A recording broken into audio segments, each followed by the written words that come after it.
महावीरी सरस्वती विद्या मंदिर विजय हता सिवान के नए सत्र 2022-23 का शुभारंभ हवन पूजन आदि विधि विधान के साथ किया गया।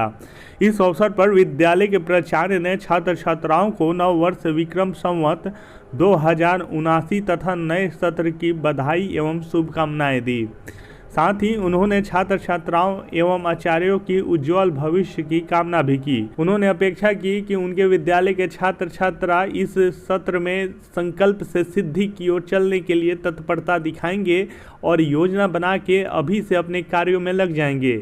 इस अवसर पर आचार्य डॉक्टर आशुतोष कुमार, अजीत कुमार ओझा, प्रवीण चंद्र, पूनम तिवारी, ज्योति शाह, अर्चना सिंह, संतोष श्रीवास्तव, अमन पांडे, सत्येंद्र सिंह इत्यादि आचार्य शामिल थे।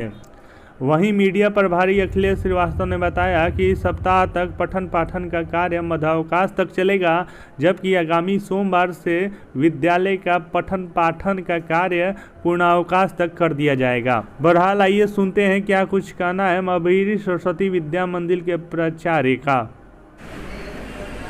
आज से मेरे विद्यालय में नया सत्र 2022-23 का प्रारंभ किया गया है और हम यह आशा करते हैं, विगत 2 सत्रों में कोविड-19 के चलते जो अनेक प्रकार की समस्याओं से हम लोग जूझते रहे हैं, खास करके शिक्षण संस्थान, वो इस बार हम लोग एक अच्छी व्यवस्था के तहत बच्चों को संस्कार के साथ साथ शिक्षा की जो उच्चतम मापदंड है उसको पूरा करने का इस सत्र में हम लोग प्रयास करेंगे। कोविड से कितना प्रभावित हुआ था शिक्षा?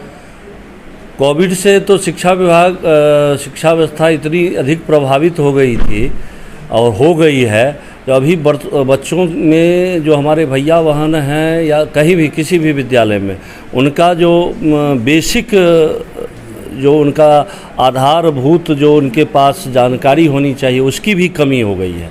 ठीक से वह सुलेख नहीं लिख पाते हैं, ठीक से उनका राइटिंग नहीं हो पाता है, अक्षर ज्ञान तक। और ख़ास करके इस लॉकडाउन के अवधि में जो बच्चे घरों में रहे हैं, सार्वजनिक स्थानों पर नहीं जा पाए हैं, जिसमें उनमें उदंडता और अनेक प्रकार की इस तरह की प्रवृत्तियाँ बढ़ गई है जो हम लोगों के लिए चुनौती है और उसका सामना कर रहे हैं, उसको ठीक करने का प्रयास कर रहे हैं।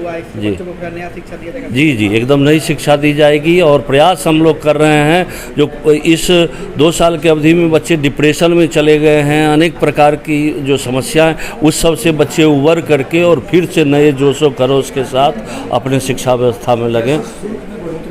जी, शुल्क में हमारे यहाँ व्यवस्था है, हर एक 2 साल के बाद 2 सत्र बीत जाने के बाद हम लोग 200 रुपया के आसपास शुल्क में बढ़ोतरी करते हैं, जो लगभग हमारे यहाँ 4% के आसपास होता है, जो हमने किया है इस बार।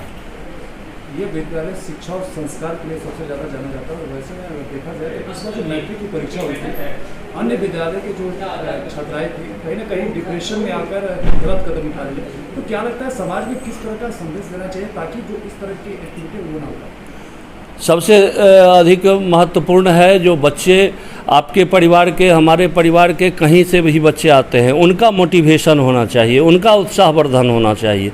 प्रायः देखते क्या है, जो अभिभावकों को लगता है कि हमारे बच्चे दिन भर किताब लेके, कॉपी लेके पढ़ते रहें, ये करते रहें, तो ऐसे अभिभावकों के लिए यह संदेश है जो कुछ बच्चों को आप जो काम करते हैं, आपका जो ये है, उसमें भी कुछ हाथ बटाना सिखाइए, उसमें भी उसको, और कुछ बच्चों को आत्मनिर्भर बनाइए। कुछ बच्चे ऐसे भी हमको मिले हैं जो आज तक बाज़ार नहीं गया है, कुछ खरीदा नहीं है, ऐसे भी गार्जियन हैं। इस तरह विश्वास करना पड़ेगा अपने बच्चों पर। तो 2 बात है, जो बच्चों में आत्मनिर्भरता बढ़े, उनका आत्मबल बढ़े, आत्मविश्वास बढ़े और उन पर हम गार्जियन के रूप में विश्वास करें, जिसके कारण बच्चे हमारे आगे अच्छे करेंगे और इसी आधार पर हम लोग काम करते हैं।